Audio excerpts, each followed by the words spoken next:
Bonjour à toutes et à tous, je vais vous présenter les résultats d'une étude que nous avons menée avec les docteurs Robert Delbar dans le service du professeur Roussarmaille à l'HIA Percy sur un implant à profondeur de champ étendue et les résultats obtenus à un mois post-opératoire.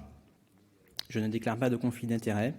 L'implant que nous avons étudié est le Synthesis Plus du laboratoire Cutting Edge. Il s'agit d'un EDOF aberratif, hydrophile monobloc, et son optique asphérique comporte une zone centrale EDOF, ici représentée en bleu, une zone périphérique monofocale en vert, et entre les deux, une zone de transition brevetée par le laboratoire. La zone EDOF centrale comporte des aberrations sphériques positives et négatives de 4e et 6e ordre qui vont permettre d'allonger une unique focale et ainsi d'augmenter la profondeur de champ. L'objectif principal de l'étude était donc de comparer les résultats visuels entre l'implant EDOF Synthesis Plus et l'implant monofocal Clarion à un mois post-opératoire. Et les objectifs secondaires étaient de comparer la sensibilité au contraste, la profondeur de champ ainsi que la qualité de vision objective et subjective. Nous avons donc recueilli les acuités visuelles mono et binoculaires, corrigées et non corrigées aux différentes distances, la réfraction subjective, les courbes de défocus, l'étude de la qualité optique à l'aide de l'HD Analyzer, l'étude de la sensibilité au contraste dans les différentes ambiances lumineuses, et enfin l'évaluation de la qualité visuelle à l'aide du questionnaire de Mac-Alinden. Nous avons inclus 38 patients dans cette étude, dont 21 dans le groupe EDOF et 17 dans le groupe monofocal. Et pour l'acuité visuelle de loin, nous n'avons pas retrouvé de différence dans cette acuité visuelle avec et sans correction entre les deux implants. Les acuités visuelles intermédiaires avec et sans correction étaient significativement supérieures avec l'implant EDOF, et pour l'acuité visuelle de près, non corrigée, et étaient significativement supérieures dans le groupe EDOF également. Pour ce qui est de la courbe de défocus, nous retrouvions une différence significative entre les deux implants à partir d'un défocus myopique de moins 1 dioptrie, et à une acuité visuelle seuil de 0,2 logmar, environ 6 dixièmes, nous retrouvions une différence de profondeur de champ de 0,75 dioptrie entre les deux implants, ce qui est supérieur aux 0,50 dioptrie requis pour les implants EDOF.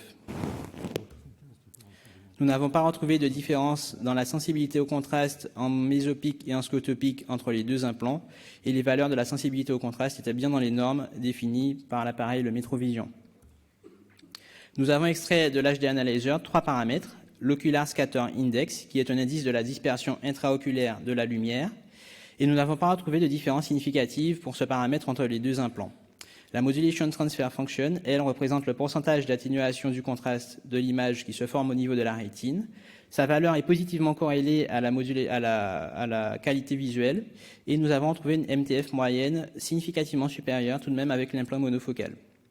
Enfin, pour le ratio de Strel, qui lui traduit les effets de la diffraction et des aberrations, plus ce ratio se rapproche de 1 et meilleure sera la qualité visuelle, et nous avons trouvé un ratio de Strel significativement plus important avec l'implant EDOF.